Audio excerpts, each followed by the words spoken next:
Graça e paz da parte de Deus e do Senhor Jesus Cristo. Sejam todos bem-vindos a mais uma edição do podcast De Cristão para Cristão.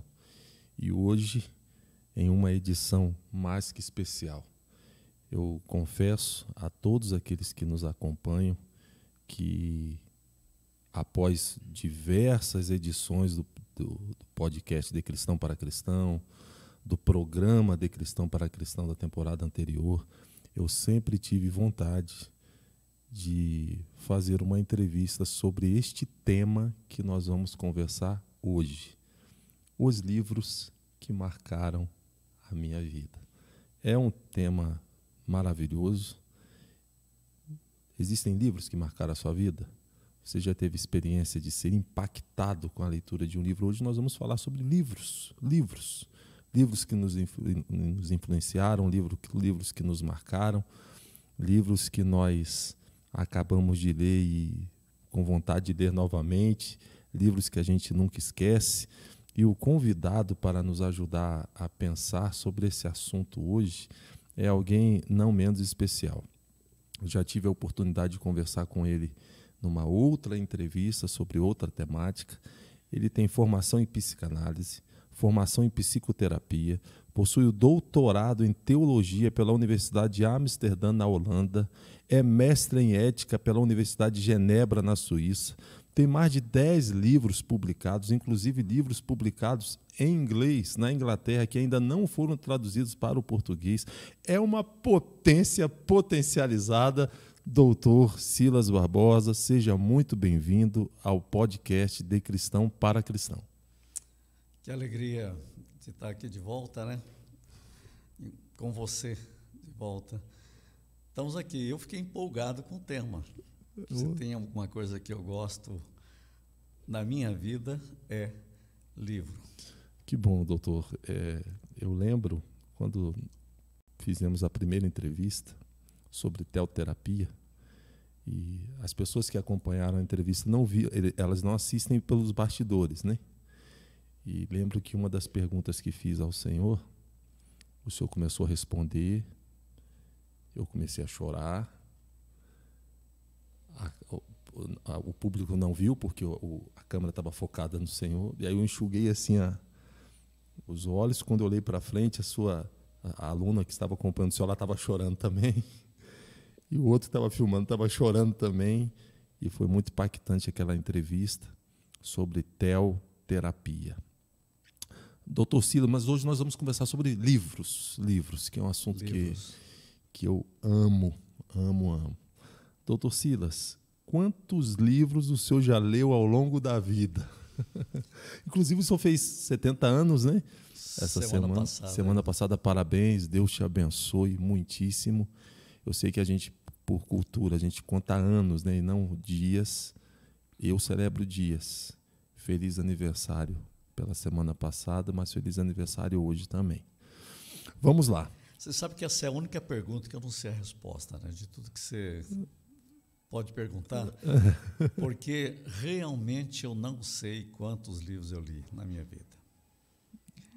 Por quê? Porque eu só li, né, a vida toda. Eu tinha uma tia que dizia que eu nasci brincando com livro. Todo mundo queria brincar com carrinho e tal. Eu não, pegava livro e ficava olhando os livros, né? E eu lembro, lá pelos 5, 6 anos, minha mãe me mostrou uns livros, falou: esses livros são seus, que você aprender a ler, você vai ler esses livros. Então, o primeiro presente que eu ganhei da minha mãe foram livros. Quer dizer, ela já estava profetizando que eu ia ler muito. Mas hoje que eu vou te fazer uma fase da minha vida, eu lia 2 livros por semana. Só para saber tanto que eu lia. E todo dia eu leio. Excelente. Nunca houve um dia que eu não lesse. Fantástico. E eu comecei a ler a Bíblia com 8. Para você ter uma ideia, com 8 anos eu li a Bíblia toda. Eu aprendi a ler e ler a Bíblia inteira. Fantástico.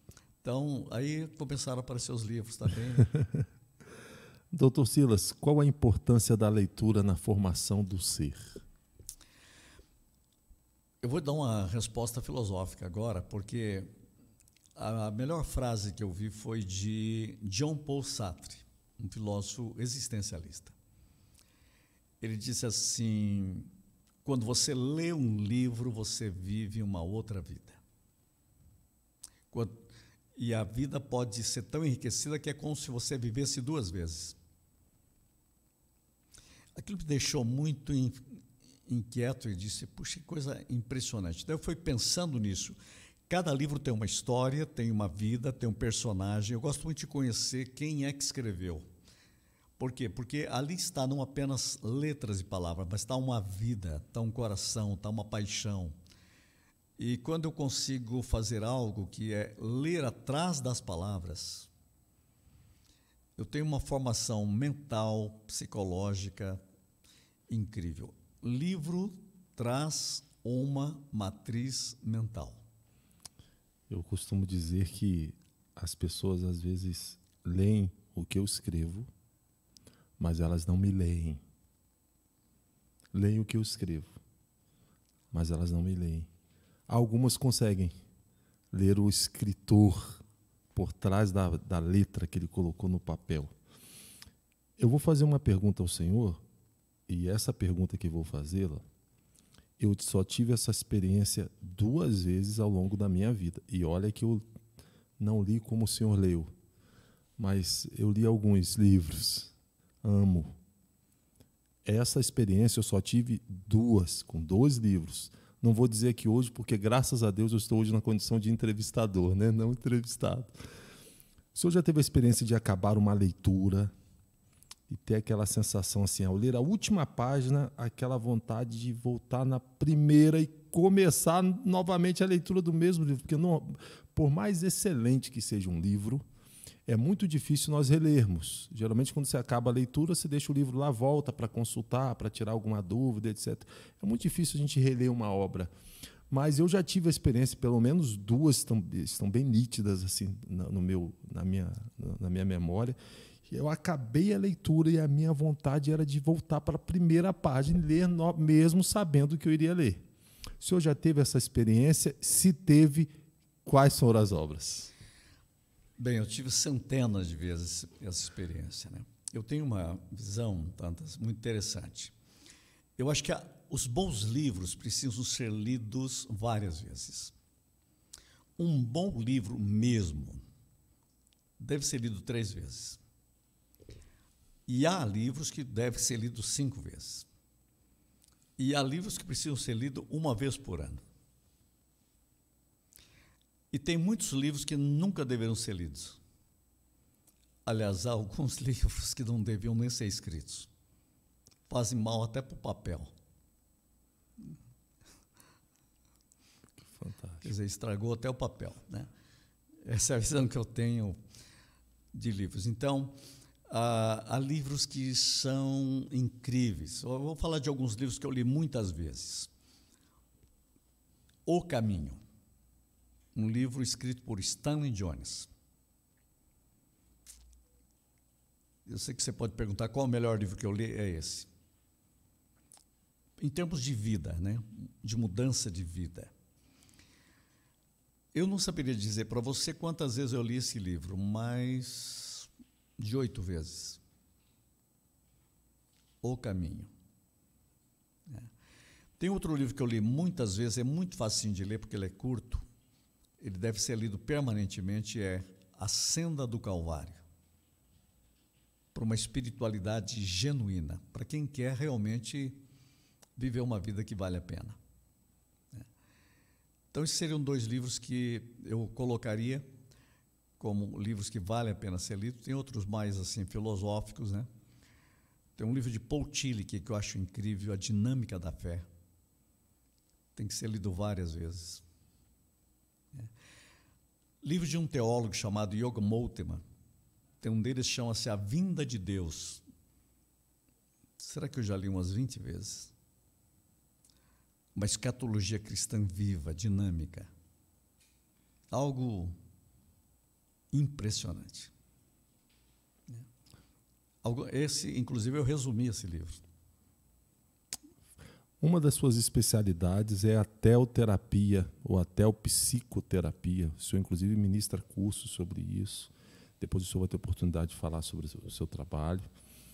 Existem já livros sobre esse assunto, teoterapia? Eu diria para você que a teoterapia ela procura ferramentas, né? A teoterapia, deixa eu falar um pouco sobre a teoterapia já, porque daí dá para entender o que é livro. A ideia que eu tenho da teoterapia é que a teoterapia é como aquela mulher que estava com uma vassoura procurando uma dracma perdida.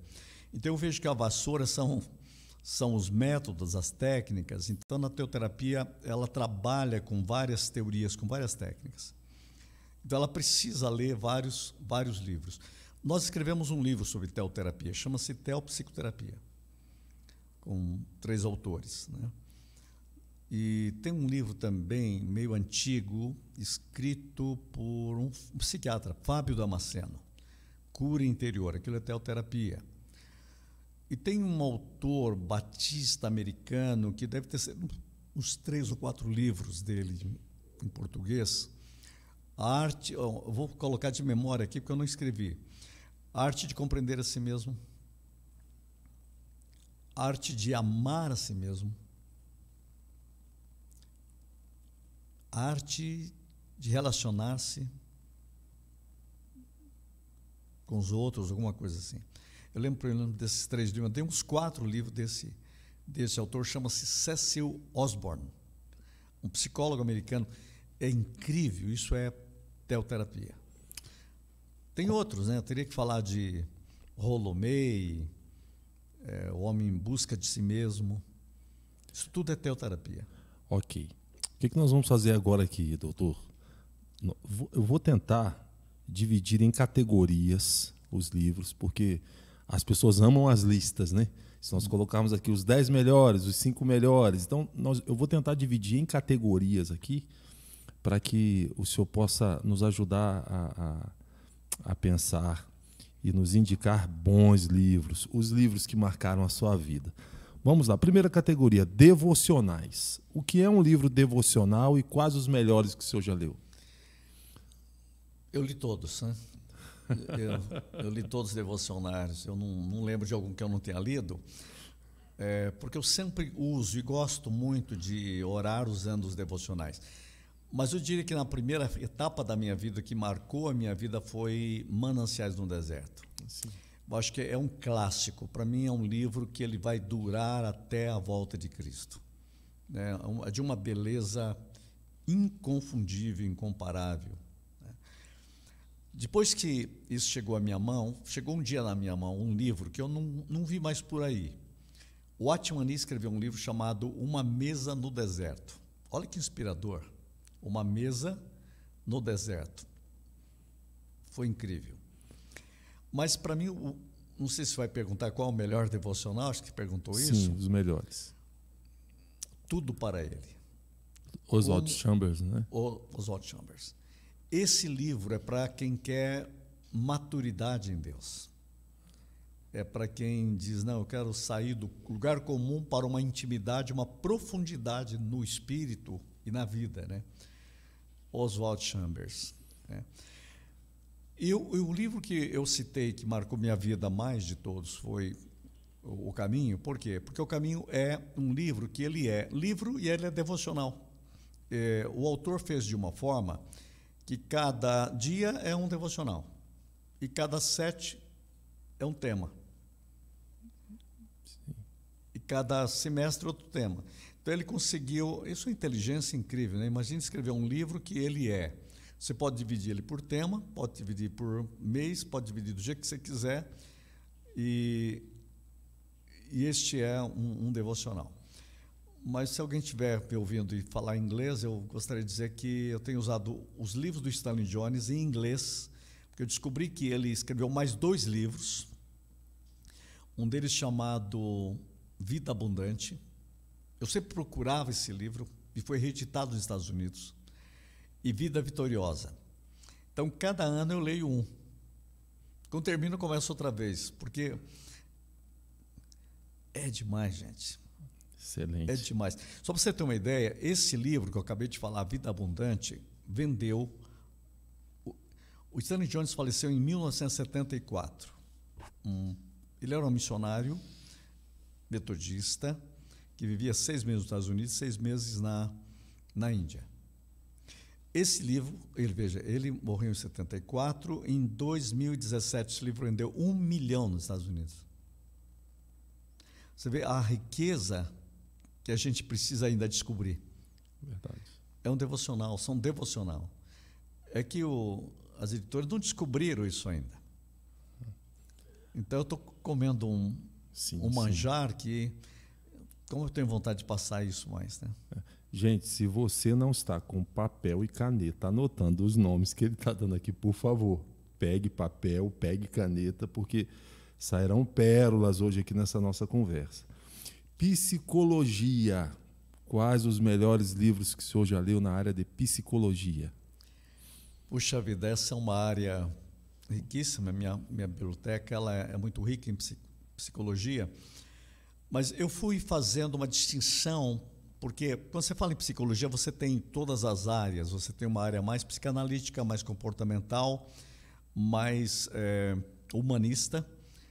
E hoje nasce a psicologia positiva. Isso é uma quarta corrente. Então, eu estou aqui tentando lembrar alguns em português, porque eu leio muito livro em inglês, né? Então, eu diria para você, como eu gosto, por exemplo, de um livro da área, por exemplo, de ADI, abordagem direta do inconsciente, por exemplo, né? Parece que eu peguei aqui umas ideias na área da psicologia. Análise transacional, que eu dou isso em psicoterapia, é a área que eu mais gosto em psicologia. Vou citar um aqui, Nascido para Vencer, escrito por uma pastora, teóloga, psicóloga. Nascido para Vencer. Ótimo. Deixa eu dizer mais um. Isso é demais também. Como viver com uma pessoa neurótica, de Alberto Ellis.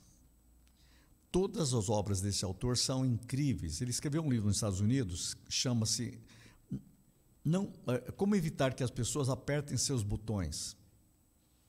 Em português saiu com o nome Fique Frio. As pessoas não sabem conviver com elas mesmas. Então, esse tipo de livro me agrada muito, é da psicologia cognitiva. E na psicanálise? Aí que eu citaria na psicanálise um passo além de Freud. Eu li um livro incrível, O Homem Sem Gravidade, de um psicanalista francês, que marcou muito a minha vida porque mostrou que eu precisava voltar para a teoterapia. Por quê?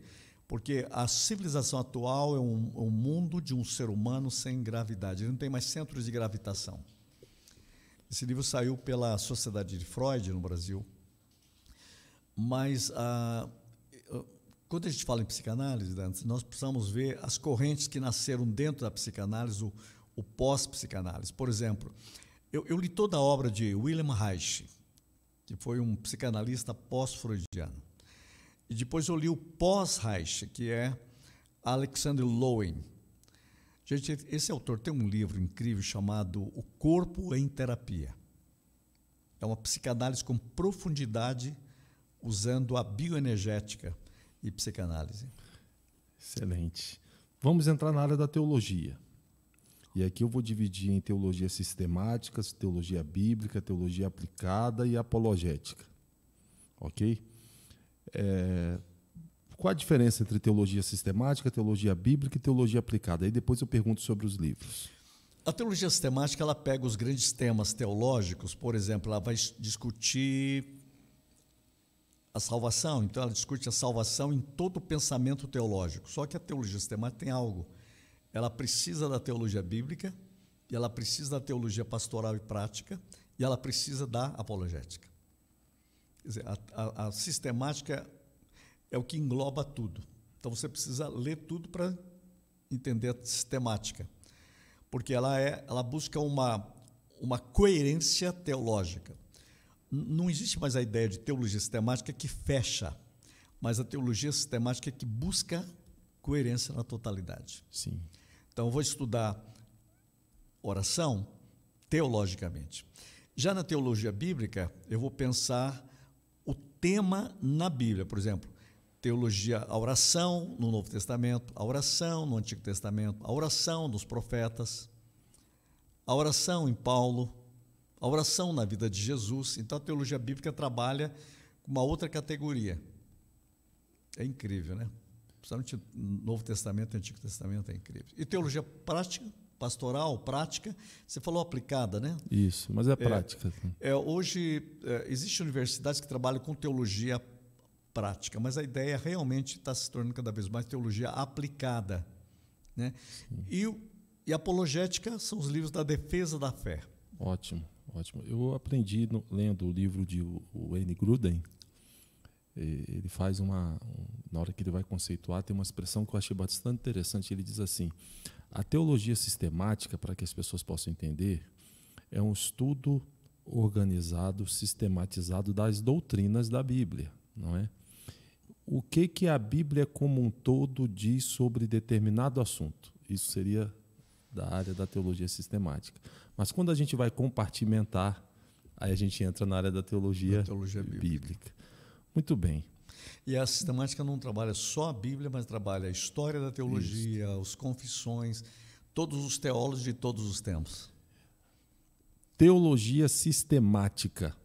Quais as melhores que, na sua opinião, que o senhor já teve acesso, já leu? Eu vou ter que colocar em português, tá? Porque eu tenho lido muito a sistemática em inglês, aí eu acho que aqui vamos focar em português. Para mim, a melhor obra que existe em teologia sistemática em português que eu vi é de Alistair McGrath, Teologia Sistemática, Histórica e Filosófica. Essa é a melhor obra porque ela é condensada. A gente está falando em manual teológico. Quando você fala em teologia sistemática, você tem que sempre pensar duas coisas. O manual teológico é uma coisa e o teólogo é outra. Então, você tem uma obra também teológica, que daí não é um manual teológico igual que eu acabei de citar, o Berkhoff, ou qualquer... Tem muitos outros, né? Ficaria só falando disso aqui. É minha área teologia sistemática, né? Eu sou professor de teologia sistemática há 40 anos. Então, eu diria para você... Agora, o teólogo é outra coisa. Por exemplo, Jürgen Moltmann é um teólogo. Emil Brunner, um teólogo, Wolfhard Pannenberg, um teólogo. Então, a obra dele, ou Karl Barth, ele é uma densidade diferente. Em outras palavras, aqui tem um professor de teologia e aqui tem um teólogo. Sim. Essa diferença que muitas vezes as pessoas não notam. Quando você lê um teólogo, é impressionante. Ele te faz voar 10 mil metros. Eu tenho uma experiência, já li, talvez seja o escritor que mais tenha influenciado a minha vida. Agora eu vou, né? Dr. Martyn Lloyd-Jones. Os comentários dele, os livros que escreveu. É incrível ele. Incrível, incrível. Enfim, teologia bíblica. Bem, você acabou de falar, Martyn Lloyd-Jones, em termos de Bíblia, né? Sabe que ele pregou 6 anos só sobre Efésios, né? Sim. Coisa impressionante, né? 9 anos Romanos. Isso. Imagine a profundidade disso, né? Então, para mim, o grande teólogo bíblico hoje é Wright, que escreveu um livro incrível dele, Paulo, uma biografia. É impressionante essa obra, né? Então, eu diria, o teólogo bíblico também incrível que também é apologético, que é John Stott. Tem coisas incríveis. Então, eu apontaria mais essas obras em teologia bíblica, embora, claro, que tem um nome, aí é teólogo também, que é Joaquim Jeremias, von Rad, um mais no Novo Testamento, von Rad mais no Antigo Testamento, que é alemão, os dois alemães. Teologia aplicada ou prática? Teologia aplicada, infelizmente o melhor livro de teologia aplicada não existe em português, que é escrito por só tem em espanhol, né? É um teólogo incrível, 1000 páginas no livro, chama-se Teologia Prática, Casiano Florestan. Em português, eu colocaria todas essas obras vitais, né, do povo de Deus. Por exemplo, você pega um teólogo como Eugene Peterson, né? Eugene Peterson, a obra dele é teologia bíblica e é prática, é pastoral. Sim. Né? Você pega um livro, vamos citar um livro dele que é incrível, na minha opinião, O Caminho de Jesus Cristo e os Atalhos da Igreja. A Maldição do Cristo Genérico, a teologia prática. E ele consegue fazer uma teologia bíblica com aplicabilidade. Um que eu indicaria dele... Esses livros, inclusive, acredito que estão esgotados, a gente não acha mais, né? Olha... só em sebo e olhe lá. Eu acho que não acho que em sebo, porque quem tem esse livro não vende. E só vende quem não leu. Porque quem leu, fala, isso aqui eu tenho que viver com esse... É o tipo de livro que é muito forte. Olha um livro dele que é incrível, que é a Teologia Prática, aplicada. Espiritualidade subversiva. Espiritualidade subversiva. Pronto. Tem um teólogo que eu colocaria ele, procuraria para a teologia prática, que morreu na guerra, Dietrich Bonhoeffer, O Discipulado. Esse livro é teologia aplicada com tanta força que é imperdoável um pregador não ter lido esse livro. Meu filho sempre dizia o seguinte: quem não leu esse livro não deveria nem pregar, porque ele não sabe o que é ser cristão ainda, né? É teologia prática, vital. Se alguém tiver coragem, leia esse livro. É uma revolução. É uma revolução. Apologética. Apologética, o que eu mais gosto, tem alguns que são os grandes temas da teologia sistemática. Tem um teólogo que é muito contestado, e muita gente não gosta dele porque acha ele um pouco liberal e tal, porque ele é muito existencialista, é Paul Tillich. Toda a obra dele é apologética, porque é o confronto com a psicologia, com a filosofia. A teologia sistemática dele é um desafio. É um desafio para entender, e ele é apologético. Ele é apologético, a obra dele, por exemplo, História do Pensamento Cristão, é uma apologética permanente defendendo a fé, porque o que é apologética? A defesa da fé no confronto com a filosofia, com a ciência, com o mundo atual. Ele tem várias obras, o princípio protestante, por exemplo, é uma apologética, né? Então, é incrível. E outro autor que eu colocaria que vive numa apologética boa, escreveu muito, é John Stott, principalmente Ouça Deus, Ouça o Mundo. É uma teologia do confronto permanente. O Cristianismo Puro e Simples também é uma obra apologética fantástica. C.S. Lewis, né, por exemplo, permanentemente, a essência do cristianismo. São obras incríveis nessa área do confronto, né? Existencialismo. A gente fala em filósofos existencialistas, e aí nós temos existencialistas ateus, existencialistas teístas, enfim. O que é existencialismo? É bom a gente conceituar para que o nosso público entenda o que é existencialismo e quais os melhores livros de autores existencialistas que o senhor já leu. Para mim, a grande raiz do existencialismo filosófico foi Søren Kierkegaard, né? Kierkegaard era impressionante porque ele tinha uma vida cristã genuína e ele foi apologético também, porque ele lutou contra um cristianismo mórbido. Você vê que ele foi o cara que escreveu: o cristianismo na Europa é tão igual o cristianismo primitivo quanto ou como uma roda é igual a um quadrado. Isso é de Kierkegaard. E Kierkegaard diz assim: eu vou o cristianismo na Europa precisa de um terremoto. E eu vou dar esse terremoto. E deu. Ele virou dos avessos, porque ele levou a igreja a o que vale é a existência. Não adianta eu ficar com um mundo de coisa na cabeça, mas isso não mexe com a totalidade do ser. Sim.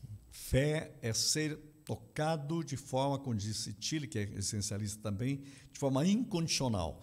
Se a minha vida na totalidade não crê, é porque eu não creio. Kierkegaard, ele fez algo que Paul Tillich também conseguiu fazer, mas nós temos medo. Se o senhor me permite, nós temos medo. Paul Tillich, ele foi chamado de o teólogo da fronteira, porque ele permeava entre a fronteira da teologia e da filosofia. E na teologia sistemática de Paul Tillich, ele vai dizer que é na filosofia onde nós encontramos as melhores perguntas. E a teologia deveria se preocupar em responder essas perguntas. Qual é a coragem que ele teve, que Kierkegaard também teve? Perguntar por quê. Porque esta pergunta, ela é revolucionária. Todos os avanços que tivemos ao longo da vida, da existência e da história, eles tiveram como causa primeira uma inadequação, um senso de inadequação, acompanhado por uma pergunta: por quê? Por quê? Por quê? Não é verdade? Interessante a colocação sua do Tillich, querer contar uma história. O Tillich estava sentado no mar e o mar batia numa rocha. E ele ficou olhando aquilo. E ele disse para quem estava com ele: minha teologia está ali. Minha teologia não está nem no mar, nem na terra. Está naquele momento do encontro da filosofia e da Bíblia, da ciência e da Bíblia. Eu vou fazer a teologia no encontro, a teologia da fronteira. Show. Ótimo. Maravilhoso. Literatura universal. Uau! Quais os melhores, pastor? Olha, tem um autor que, para mim, ele é o mais de todos os universais, que é Edgar Morin. Eu vou dizer uma coisa para você. Eu louvo a Deus por uma vida como Edgar Morin. Ele é uma inteligência superior. Está vivo ainda, 103 anos. Acabou o último livro dele, sabe o nome dele? Lições de um Século de Vida. Tem já em português. Edgar Morin foi ele é o pai da teoria complexa. Toda a obra dele é uma riqueza imensa. Eu estou falando aqui, já estou com vontade de chegar em casa e lê-lo de novo, porque ele me faz voar. É uma literatura universal. Por quê? Porque ele fala a vida. Ele vai falar para ateu, para à toa, para cristão, para... O humano precisa ler aquilo. Eu tenho uns livros dele lá em casa, ainda não li, o Edgar Morin, mas eu lembro que quando adquiri pela Amazon, e um dos comentários de um dos livros, foram alguns que eu adquiri, mas fica lá os comentários de quem leu. Em um dos livros, um dos comentários dizia assim: todo ser humano deveria ler este livro. E citava o nome dele, Edgar Morin. Eu não poderia viver uma vida sem ter lido Edgar Morin. Fantástico. Literatura universal. A minha vida não seria mais a mesma. Aí eu vou voltar lá, né? Eu vou viver muitas vidas. Você já pensou? A hora que você pega um livro dele, por ser a primeira vez que eu estou lendo um livro que escreveu aos 100 anos. Eu não conheço outro que escreveu um livro aos 100 anos. Ótimo. Dostoiévski, o que o senhor acha? É incrível, né? Ele é um psicólogo, um teólogo, um humano. Eu não tenho lido muito Dostoiévski. É uma coisa que eu li lá muito tempo atrás. Mas é um poeta da vida, né? Dostoiévski. O Nietzsche dizia que só tem um psicólogo que pode ensinar alguma coisa para mim. Dostoiévski. O Crime e Castigo é considerado por muitos como o maior tratado de psicologia já escrito. Né? E é um pensador teológico incrível, né? Eu tenho uma frase dele que ele diz assim: se um dia você provar que Jesus Cristo não é a verdade, e eu tiver que escolher entre a verdade e Cristo, eu vou escolher Cristo. Mas ele é a verdade. Antropologia. Você vê a paixão por Cristo, né? Isso verdade, é uma coisa impressionante. Foi ele quem escreveu Se Deus Não Existe, Tudo é Permitido, Dostoiévski. Ele quem escreveu A Beleza Salvará o Mundo, Dostoiévski, é a frase dele. Hoje já temos livros aí com esse título, mas a frase do Dostoiévski. A beleza salvará o mundo. A beleza salvará o mundo. Poética da vida. Isto. Antropologia e sociologia. Você sabe quando você trabalha a antropologia, de novo eu volto em Edgar Morin, porque a grande obra de Morin que é A Humanidade da Humanidade, né? Que é a grande obra, o método. Se alguém quiser pegar uma boa obra de literatura mundial e também antropológica, é pegar Edgar Morin, pelo menos 2 livros dele. Um deles é A Humanidade da Humanidade e outro é Ética da Ética, né? Mas tem outro também, Cabeça Bem Feita, né? E 7 Saberes para a Educação da Humanidade, né? Quer dizer, são coisas falando de antropologia, porque ele fala do humano. Nesse livro, quando ele fala os 7 Saberes para a Educação do Futuro, ele diz o seguinte: nós precisamos reinventar a condição humana. Olha só, reinventar a condição humana. O ser humano hoje, é um ser em extinção como humano, ele precisa voltar a ser humano.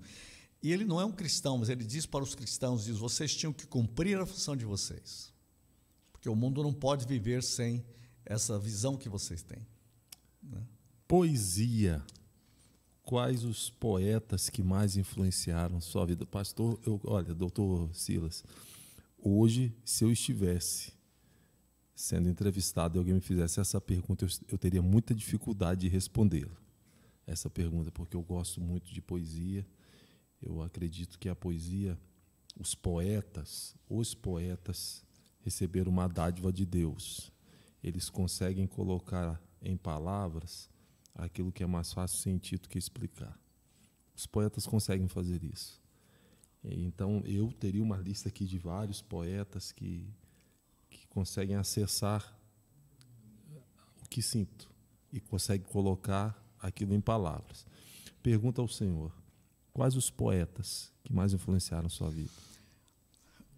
Olha, eu fui tocado demais por um poeta brasileiro chamado Olavo Bilac, né? Mas eu gostava de ler a Carlos Drummond de Andrade, ler várias coisas. Mas o que aconteceu comigo é que eu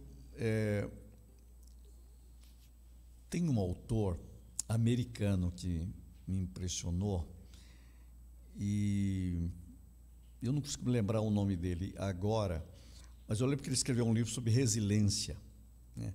E ele fez isso tudo poeticamente. Isso me chamou muito, mas muita atenção.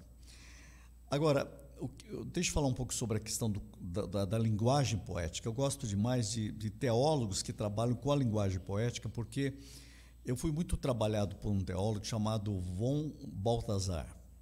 Von Balthasar diz que o que está errado na igreja ou na teologia é que a gente perdeu a beleza da poesia. Nós perdemos a poética da existência. Em outras palavras, ele defende uma teologia estética. A teologia da beleza, porque Deus é um Deus poético. Quando Deus cria o mundo, ele cria um jardim. Deus gosta de flores. E quando ele cria a Nova Jerusalém, ele bota um jardim no meio. Por isso que Rubem Alves, que também é muito poeta de jeito de escrever, diz: Deus é jardineiro. Né? Deus cria o mundo da alegria poética. E Balthasar diz, não só diz, ele escreve toda a obra dele. Olha que maravilha. Não temos em português, tem em espanhol, inglês, alemão e italiano. Mas olha o nome da teologia sistemática dele: teodramática. teodramática. Ele defende só sobre a glória de Deus. Ele escreve 7 volumes, que é para descobrir a poética do coração de Deus em todas as Escrituras e na história da teologia. Fantástico. Então, sabe, então é isso que é impressionante. E ele tinha uma poetisa que trabalhava muito ligada a ele, que fazia teologia com a linguagem poética, que era Adriane von Speer. Eu vivo procurando o livro dela em espanhol, um deles chama O Triunfo do Amor. Gente, é um livro só poético, só sobre Romanos 8. Romanos 8. Então, você começa a ler, você fala assim, não é possível que eu estou lendo isso na Terra. Será que eu estou lendo mesmo? Eu estou aqui ainda? Essa é a beleza de uma teologia poética, porque é uma teologia alegre, né? Sim. E eu acho que a gente tem que... Os pastores e teólogos deveriam ler mais poesia. Perfeito. Doutor, as pessoas amam listas, né? Eu sei que é difícil a gente catalogar listas, porque são muitos os livros que influenciam a nossa vida. Mas se fosse para pedir uma indicação dos 10 melhores livros da vida, quais o senhor indicaria? Eita, você me fez essa pergunta, essa é uma pergunta difícil. Isso. Porque se eu falei um monte de livro aqui para você que eu já botaria aqui nesta lista. A pessoa diria para mim qual categoria. Qual categoria. Mas eu vou te falar aquilo que mudou, que marcou a minha vida, né? Então, os livros de Stanley Jones, todos eles são bons, mas de todos eles o mais marcante foi O Caminho. Só para você ter uma ideia, como ele começa esse livro, ele diz assim: se eu escrevi nesse livro tudo o que eu desejei dizer, posso orar. Pai, despede em paz o teu servo, porque eu já disse na terra o que devia ter dito. Olha que coisa, que grandeza disso. E ele continuou escrevendo depois disso. Então, O Caminho. Ele diz, nesse livro eu não ensino o quê, nem o porquê, mas como. Como andar no caminho. Então, para a vida cristã, para a espiritualidade é incrível. Um livro que marcou a minha vida e marca ainda, A Vida Cristã Normal, de Watchman Nee. Estou falando de livros mais devocionais e práticos na vida. É uma exposição de Romanos incrível. A Senda do Calvário, de Roy Hession. O Caminho de Jesus Cristo e os Atalhos da Igreja, de Eugene Peterson. O Discipulado, de Dietrich Bonhoeffer. Esse livro não pode não ser lido. Deixa eu dizer uma coisa que eu penso. O bom livro não é aquele que você escolhe ler. O bom livro é aquele que ele escolhe que você leia. É ele que escolhe você. Tem livro que ele diz, não quero que você leia, não. Você não vai entender nada e nem quer isso. Por isso tem gente que começa a ler o livro, parece que o livro empurra ele. A minha intimidade com o livro tem hora que eu pego um livro e falo, até que enfim. Ele conversa comigo, dialoga comigo. Tem um autor chamado Erich Fromm, que escreveu um livro, Ter o Ser. Ele disse, você pode ler para ter ou ler para ser. Essa é a diferença. Você pode ir à igreja cantar um hino para ter ou para ser. Quando você começa a ler o livro para ser, você não vê o tempo passar. Já terminou? Tem que começar de novo? Eu não vi ainda o tempo. Porque a totalidade do seu ser fez presente. Isso você sente num livro como O Discipulado. Eu não sei como que pode escrever desse jeito. Stanley Jones, você lê e fala assim, como que pode alguém escrever assim? Como que pode? Você termina e diz assim, ele escreveu para mim? Só eu precisava disso. Em outras palavras, é aquele livro que responde o que a sua vida tem perguntado,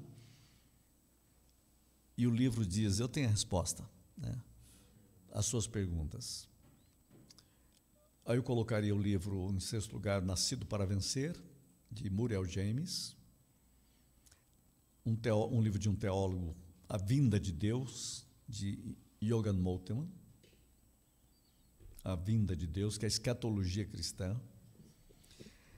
E um livro bem da literatura universal, mas atual, Biologia da Crença, de um neurocientista chamado Bruce Linton. Esse é daquele livro que você termina de ler e fala assim, meu Deus, eu não poderia terminar a minha vida sem ler esse livro. Que compreensão da ciência apoiando o que nós cremos, né? Eu vou colocar um livro aqui que eu li, reli e continuo me inquietando atualmente, porque é muito atual, Mindset, Psicologia Aplicada. Mindset, não lembro nem o nome da autora, está em português, Mindset, mentalidade, né? Eles mantiveram o nome em inglês, mas acho esse livro. E um livro que, prático também para a vida, escrito por um autor, um médico, professor da Universidade de Harvard. Só o nome do livro já vale o livro. Corpo Ativo, Mente Desperta. Corpo Ativo, Mente Desperta.